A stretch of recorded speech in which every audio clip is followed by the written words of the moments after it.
Okay, well, this is going to be quite a controversial one with a lot of fans of this die-hard franchise. I'm gonna make him an offer he can't refuse.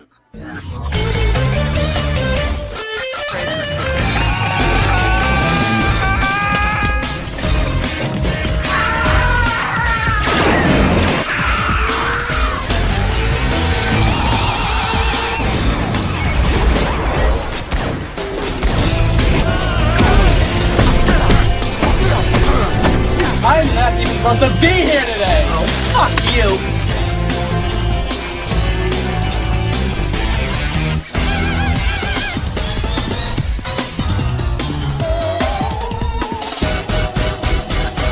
Come on, you want me to drive? You're supposed to be suicidal. Remember, I'll anybody drive. Get in the car. Fuck me in the ass. Fuck you, you fucking stupid cunt.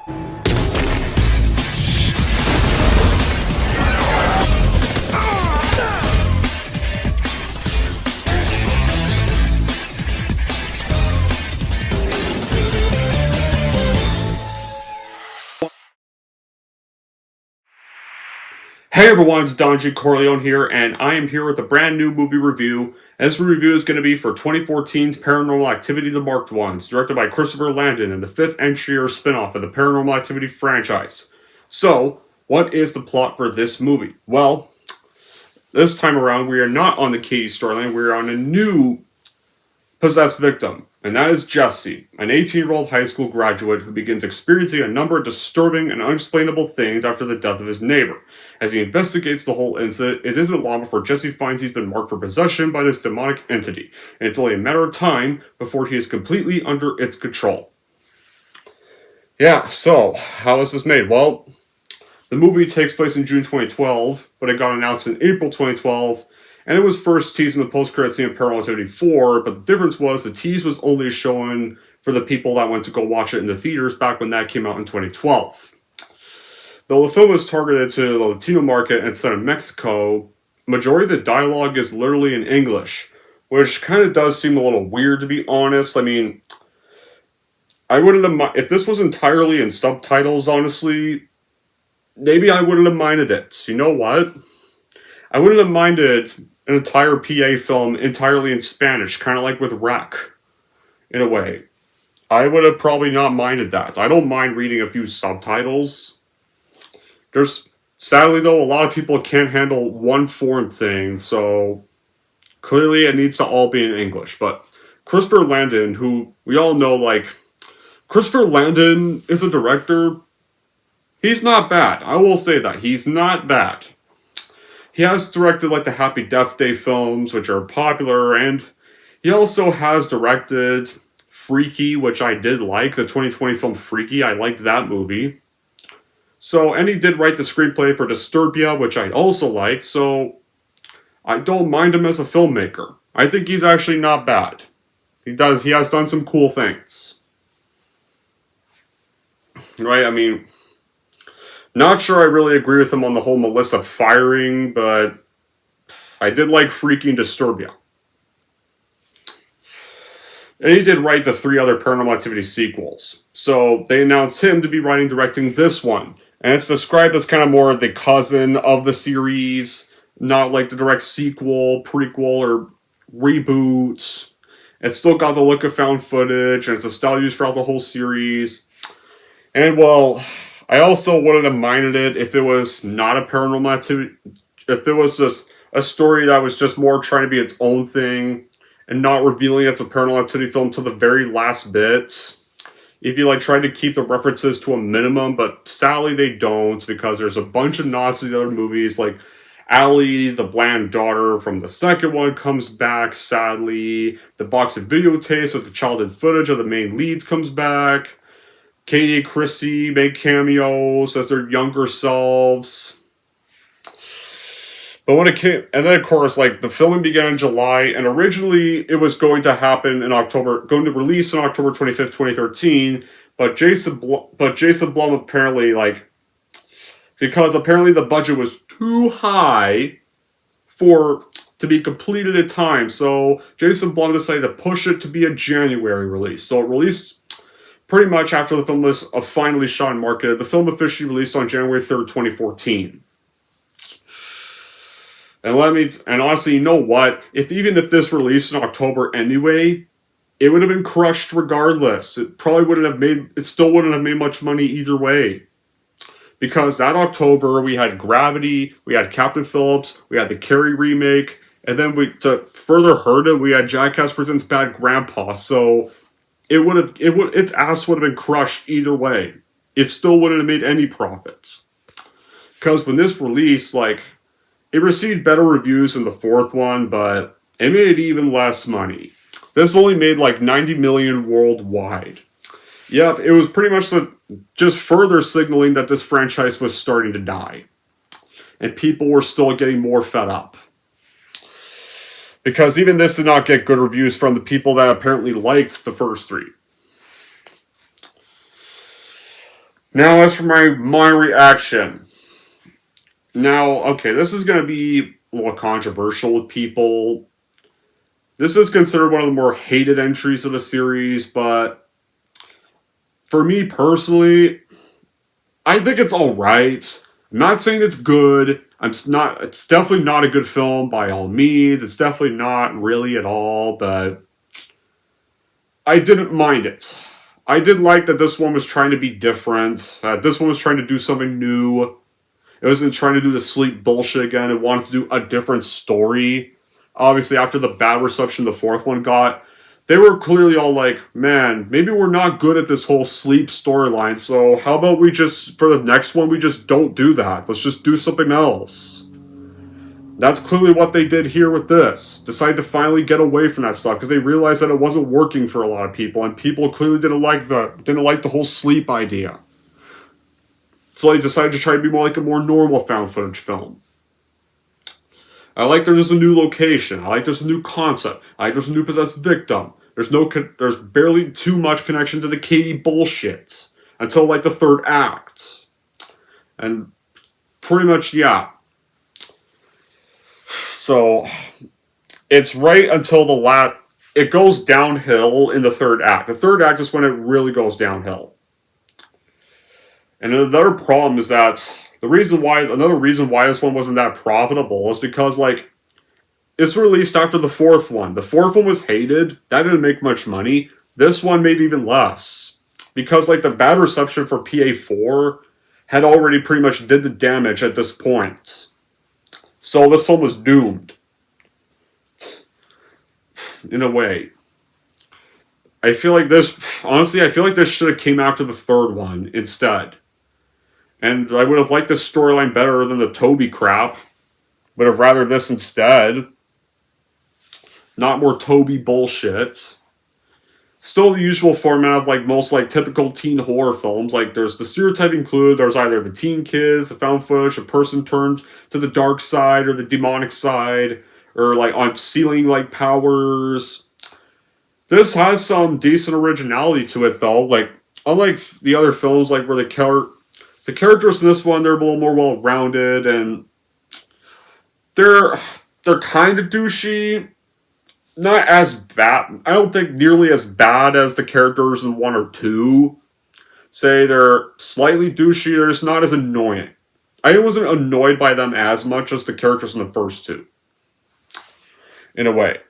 And plus, technically, the reason why these characters are kind of douchey in this one is because, unlike the first 2, where the 2 lead guys, Mika and Daniel, were technically grown-ass men that don't act their age, and basically think they're all badass or cool, or Mika thinks he can insult the demon, thinking that he can overpower the demon and just piss it off even more, to the point where it gets more and more powerful because his stupid ass can't think shit.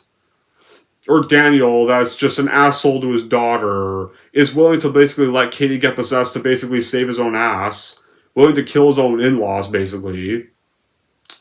And then says when his daughter tries to prove that she got locked out, Daniel was all like, no, it's the wind, just stock it off. Yeah, and fires the one smart person of the household that tries to warn him in the very start of the movie. These guys, technically they're still somewhat high school graduate, they're technically college people, so I guess some of the douchiness is fine here. it's expected they'll be douchey because they're technically college kids, so... And they're not necessarily committing crimes in a sense. Like, they're kind of just like, the douchey as in like just having normal college fun when you kind of first meet them. So... And I do like they try to have a bit more humor in this one. This, and it's when the paranormal stuff happens. It could have been interesting, but it just does nothing new because they were just clearly out of ideas at this rate. Just they're doing the same shit we already saw. Maybe some jump scares got me. I'll mention that stuff later, but there's some minor creepy moments, but maybe some more answers, but these ones, they also do provide even more questions as a result. Now, how do we start the film? Well, unlike the other movies that don't have the Paramount logo and just get to the movie, this one does start off with the Paramount logo. And then we get to the start of the film. In June 2012, we have an 18-year-old high school student named Jesse. He lives in California. In the apartment, also lives this mysterious woman below him named Anna Sanchez. Everyone thinks she's a witch. Then Anna gets found murdered. And then Jesse and his best friend Hector, the cameraman in the film, they spot this classmate named Oscar who's running from the scene. They investigate the apartment and they find a bunch of black magic, some VHS tapes, a journal of spells. So then, of course, after that, Jesse, Hector, and their other friend named Marisol, they try out a ritual. And the paranormal occurrences start taking place in Jesse's apartment, and then later on another night, the trio communicates with this entity through this kind of Simon game. Then Jesse later finds that his arm's been bitten and has a bite mark, and then he has superhuman abilities. So yeah, it kind of goes a little like Chronicle at first. This bit kind of does remind me of the film Chronicle though, but unlike Chronicle, Chronicle's not a horror film. That's technically more about found footage superhero-ish movie or supervillain movie. And even that, and honestly, Chronicle's way, loads better than this movie. Chronicle's actually a good movie. This is just an movie. Then he encounters Oscar again. He now has black eyes. He also has the bite mark Jesse has. And Oscar tells him that something is going to take over inside of them, and it's going to harm those before they all disappear from existence, and then Oscar kills himself. And you kind of know where the movies kind of go. This is found footage, but unlike the other films that do introduce a new camera technique, there's no fan cameras, there's no security cameras, there's no Xbox Connect, the past three films did introduce a new camera technique. The second one introduced security cameras. The third one does introduce a camera that goes like this to the next side or this to the next side. The fourth one introduced Xbox Connect cameras. This one doesn't really introduce anything new with camera work either. It's just a simple handheld first-person photography in most found footage films. The closest to new camera work you get a GoPro, but that's about it. One scene, though. And the marked ones, though, I did like that they stepped out of the confines of a household, tried to go into more open areas. There's untapped potential to do something very groundbreaking with this franchise. That the potential to do something great. If you're wanting to see why are these people shooting with their cameras, they don't really explain that here. But the camera's at least a little not really shaky. What the marked ones does make up for some of the more worse stuff in some of the other films is there's a bit more personality this time. Jesse and Hector, they're not too bad for characters. The actors do fine for the material they're given. They do kind of a good job for the scripts they have. I'll admit that. There's not much depth to them, but they do have some... There's some of their douchiness is kind of funny in the first bit. Then their antics do stop when the panic starts to take flight.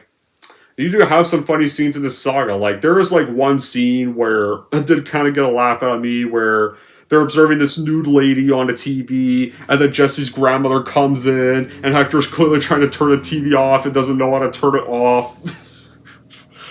Which I did, but it was kind of funny. I will admit that. That kind of got a laugh out of me. Right there. So there are some decently funny moments in the first bit that don't really aggravate me. they're decently fine. They're decently fine moments. Like, it does prevent the movie from being boring.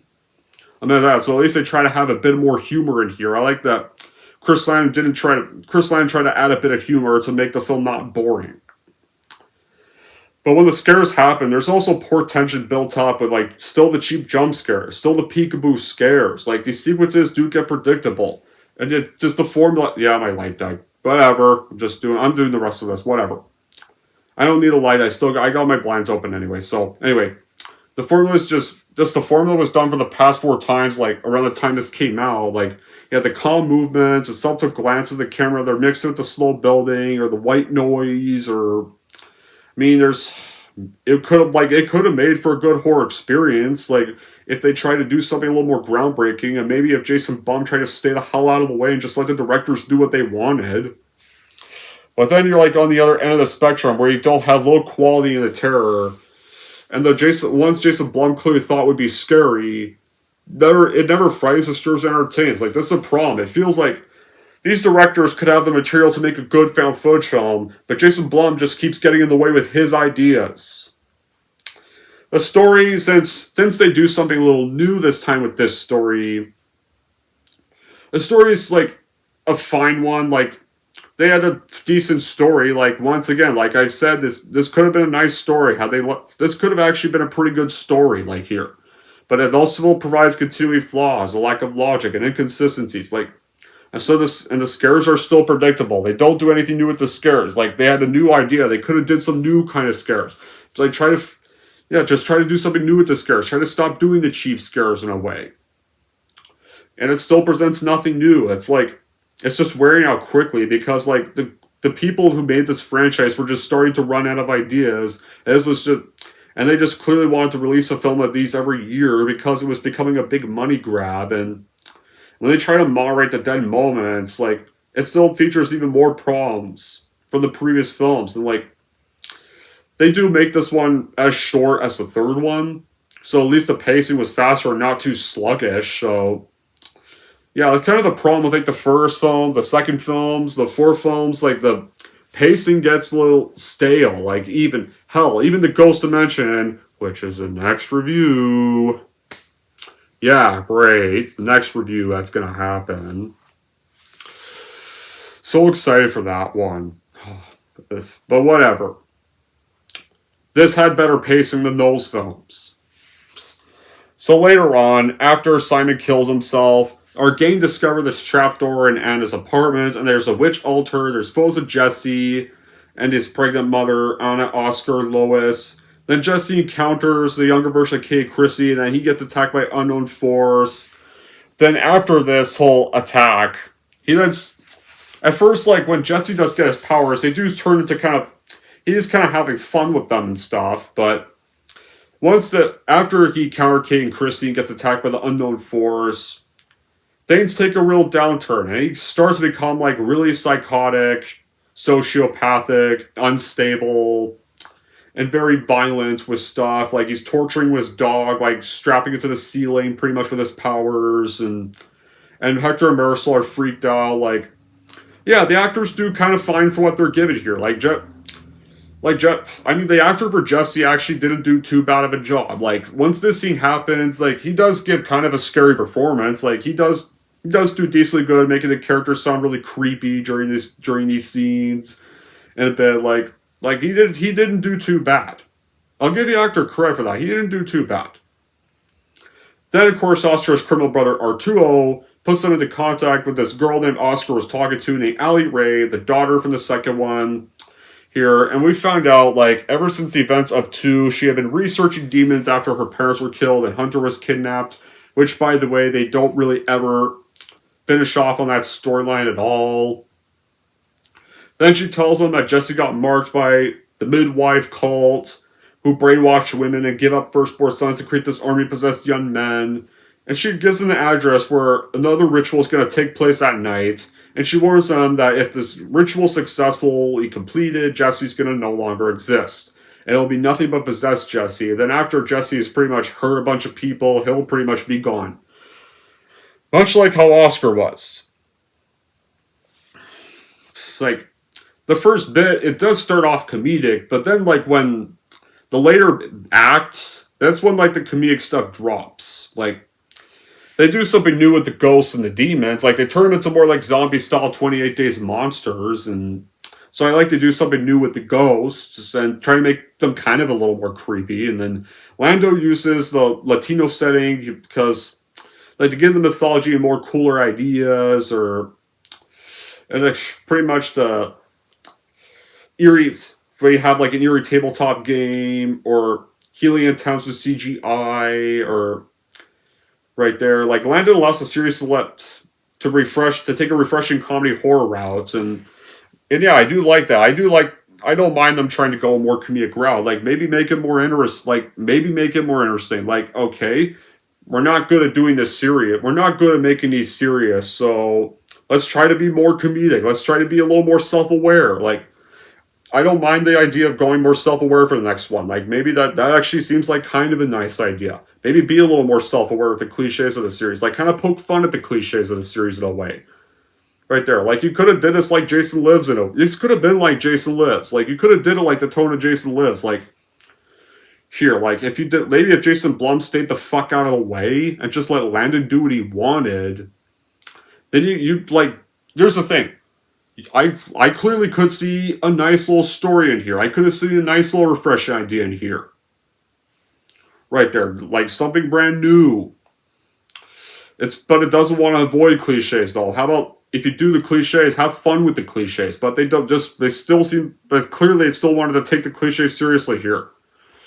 Like at first, like Lando at least lets you see like Jesse start to enjoy his powers, but then that comes back to haunt him, and he starts to become really mentally disturbed and more violent with his powers, and more takes glee in hurting others with them. Right there, it starts to become like just an outright monster. Like it's set in a different atmosphere. The characters do like go predictable ways, and the kills are typical. And the saddest thing is though, when the movie does try to be scary, like much like the other films, there's some minor jump moments, but it's still not very scary. Still have witches and black magic, and they don't do too much with those ideas. I mean, there's still good acting. There's some good acting, like Jacobs, Diaz, Walsh. They were pretty fun in this film. Diaz and Walsh did pretty good on screen. Jacobs does come off as a little narmy at times, but he does give a not too bad of a performance. There's supporting roles like Carlos Pratt, Renee Victor, Richard Kerbel. They did also pretty good as well. Like the actors did try their best. Like you could tell the actors were trying the best with the material they were given. They didn't do too bad. I didn't think the actors did too bad. They did a decent job. I think this one has the most decent acting of the series. You do get, like, in a way, like, but the saddest thing is, like, we do have the daughter from the second one come back, but the thing is, you didn't need her back because she doesn't play any role in the story at all. She's just there to give plot information, and then she's just gone. She just never comes back after that. So what was the point of her character? Not really much. Like, especially because it's nice that they at least still had like someone who wrote the other movies direct this one this time. Like, since Chris Landon did serve as a co-writer on the other prior sequels of the franchise, and Landon did try his best with what he was given as well. I mean, he does try to have some decent sense of tension and atmosphere and an intriguing story, but right there, but sadly it didn't turn out well. Like, and like now, unlike the other films that don't really feel like actual films, like the only one that did feel like an actual film was the third one. This one too does kind of feel like an actual film now, though. Like, the found footage element is somewhat a little bad, but still there. Sadly, though, okay. Now you're wondering, are you going to get to the bad qualities now? Yeah, I am, because the other problem with the movie is the very last act. Like I said, they had a great idea here. They had a not bad idea for a new installment of this series to try to win the crowds back. But then the last act is where they just further completely permanently fucked it up. And the very finale, where after Ali Ray's scene, everything goes downhill from here. How the finale starts, it's when Jesse then pretty much hospitalizes his grandma by pushing her down the stairs. And then he gets kidnapped by the cult. And so Hector, Marisol, Arturo, and this other friend of his named Santo, they go to the address they were given by Ali Ray. And it's literally Lois's house from the third movie. Right there, yeah, the house from the end of the third one. Then like when Hector's like filming this like horse stable, one person does appear, goes and just holds on to the bars, and a coven like starts running at them, screaming, and okay, that was a decent little jump scare. I'll take that over a door slam. At least they didn't do a fucking door slam for once. At least they did a new kind of jump scare for a change. Those are the kind of jump scares I prefer. Right there. So that kind of startled me a little bit. I'll give that credit. And then of course, Arturo starts shooting at the Coven members. And so another thing I like is that they at least brought a weapon with them when they went. And they could have been really stupid. They could have bought nothing. They could have just bought nothing and assumed everything would go easy as planned. No, they actually obviously bring a weapon because they know they're obviously going to run into members when they're there attacking them. So yeah. Arturo pretty much tells Hector and Marisol to run inside to the house while he's shooting at the Coven members to distract them. Arturo's fate's left unknown, but you can obviously assume he dies. Then when they get into the house, and Santo and Marisol disappear, and they're also killed. And Hector's going around the house scared for a little bit. And then possessed Jesse shows up and starts running after Hector. And then Hector like hides in this room, and you see this door with marked little patterns. And then, of course, like, Hector does have some sense of intelligence. He has some sense of intelligence in this bit. In this bit where he does have a bit of a brain, Jesse pretty much is acting normal, like, Hector, please let me in. And Hector's like, fuck no, get out of here. Like, yeah, don't fall for that. He's obviously, yeah, this demon's just tricking you to let him in. Jesse's not normal. Yeah, like Hector actually had a bit of a smart sense there, not opening the door. Like, go away, I'm not opening the door. Like, yeah, since the demon obviously knows that's not going to work, Jesse busts through the door, goes back to his possessed self, and so Hector then ends up going through that strangely marked door you saw. And guess what? Yep, you want to know where this door leads? To fucking time travel. Yeah. This is where it really gets ruined. Yeah. Let's put in random time travel that has nothing to do with this movie, has nothing to do with the franchise. We need to further remind you, it's a Paranormal Activity film still. Don't we already know that? We saw all stuff in the other films. We saw Ali Ray. We don't need to be further reminded it's one. And guess what? You want to know where this portal takes him to? Yeah. This portal takes him back to the shitty first film. The house from the shitty first one. Yeah, like when Katie and Mika were living there. It sends him back to that household. It sends him back to around the time the first movie was ending. From the ending of the first film. Hector's like wandering around the house. And then of course, Hector sees possessed Katie walking down the stairs. He's obviously trying to ask her where she is. And this is where his stupidity does show. Because, dude, if she's just walking down the stairs slowly and just with a blank expression on her face, she's clearly not normal. So why the fuck would you go ask this lady for help? If you see a lady with that expression walking down the stairs like that, how about, I don't know, maybe you should try leaving the house before things get bad for you. Like, there's a front door there. Twist the lock, open the door, exit the house, close it behind you, and go around and just walk through the neighborhood to figure out where the fuck you are. Go ask somebody that actually knows, that's probably out on the street. How about that instead? No, let's go up to Katie, possess Katie, and then when Katie sees Hector in the kitchen, she then does the Mika scream she did in the ending of the first movie, and then Mika runs down the stairs like he did in the first film. And then, of course, when Mika sees him, he's like, "What the fuck are you doing? What the fuck are you doing here? Get out of my way!" And just tackles him. Yeah, it's like, "Get the fuck out of here, you random Mexican guy! What are you doing in my house?" Like, I kid you not. That actually happens. He tackles Hector, like, somehow Hector doesn't fall to the ground, though. That's weird. If he tackles him, shouldn't Hector fall on the ground? It's literally, that doesn't knock him down, though, but, yeah. Then Kay starts stabbing Mika to death, because you all know in the first film's ending he dies, obviously. That shows you how the first film ends, like, despite the fact that I thought, like, it didn't even, when the first film's ending happened, yeah, you heard Mika get killed, but I don't think he got stabbed.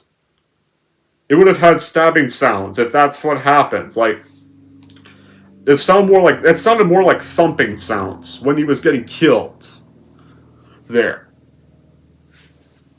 So then Hector has the opportunity to leave the house, like go out that front door and close it behind you. It's not like demons can bust down through garage doors. Those seem harder to bust through. Right there, like besides, when Hector came out, like, it transported to the garage, and when Hector even entered through the garage, like, it didn't even close that door behind him. No, not the bigger garage door. It's a smaller garage door that leads into the house. Didn't even close that behind him, so maybe... But here's the thing, though. When he does go back to the garage area, Demonic Jesse pretty much bites... kills Hector, obviously, with a bite. A bite in a not that fatal area. It didn't even look like he bit him in a fatal area. That bite sounded so light, so I don't think that should have killed Hector. But still, how about run out the front door or the patio door? Instead, I don't think Jesse would be able to break down a big-ass garage door. Whatever, man. Like, another thing, though. How the hell did Jesse follow him through the portal? Just magically get there. It didn't even look like he was even following Hector when he went through the time travel portal, so it makes no sense.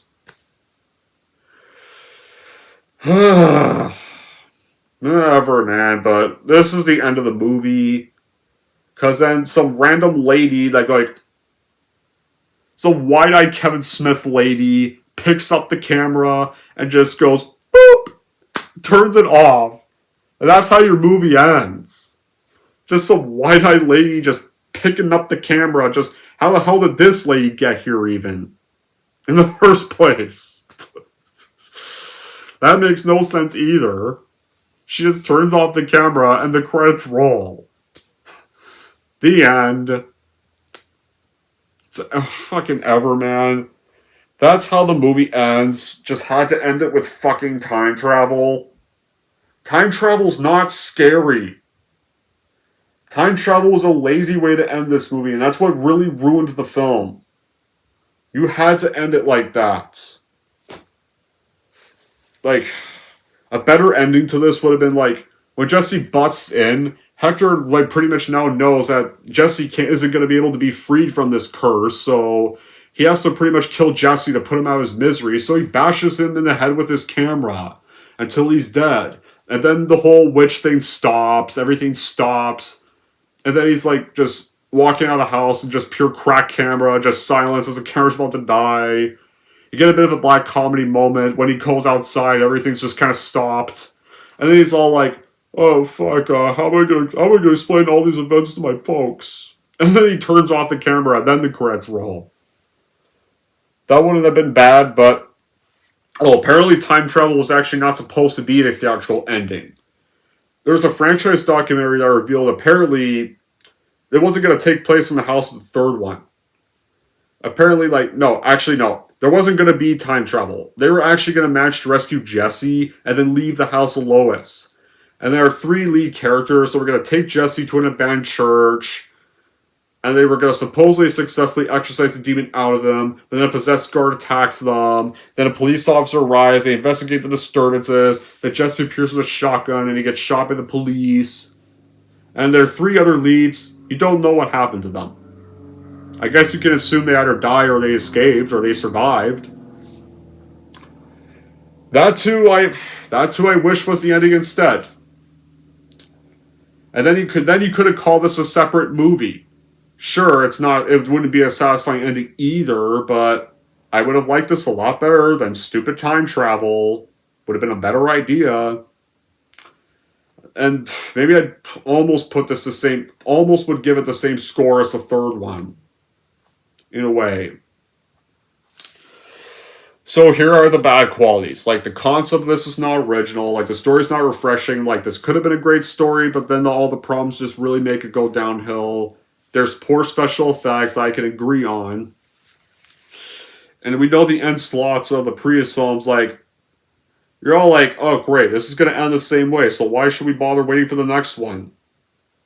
It's also a little slow to start. Not much happens in the beginning. Right there, and it does drag this entry down a lot. There's no real time trying to spend establishing atmosphere until like the very last act of the movie. And of course, I hate the ending of this damn film. Since Jason Bum, dude, time travel's not scary. It's not. Right? The Marked Ones, so yeah. The Marked Ones is because of the few things I don't mind. I didn't mind the comedic tone. I did like they tried to be a little more, they try to go a little more self-aware here, and tried to do a new idea for it, not just repeat the same shit again. But I can't call it a good film because the time travel ending, the story not be refreshing, the scare still being cheap, nothing new being introduced. Those still bog it down. In the end, just stream the Marked Ones. If you want like a more new take for these movies and are tired of the same shit happening. Anyways, guys, that's it for my review of the Marked Ones. If we're wondering how to rate the Marked Ones, here's how I'm going to rate this movie. So overall, if you want something new with this series, you will get that here, but it's still a stream though because of all the problems and the ending that do bog this movie down a lot. If you're wondering how to rate Paranormal Activity, the Marked Ones, I'm going to give Paranormal Activity, the Marked Ones an ish 5.5 out of 10. Alright, there we go, guys. That wraps up my review for Paranormal Activity, the Marked Ones. So, I did have this movie originally reviewed film before, but then I lost that, so I had to review. So, this was kind of a reshot review. So, it sounds a little less enthusiastic this time, but that being said, guys, only one more of these to finally go. The #1 worst PA film is next. I cannot wait to tear an asshole into that film because fuck that movie so much. And until then, guys, that'll be it for this review. Thank you all for watching. And if you like this, want to see more, don't forget to like, subscribe to Don G. Corleone.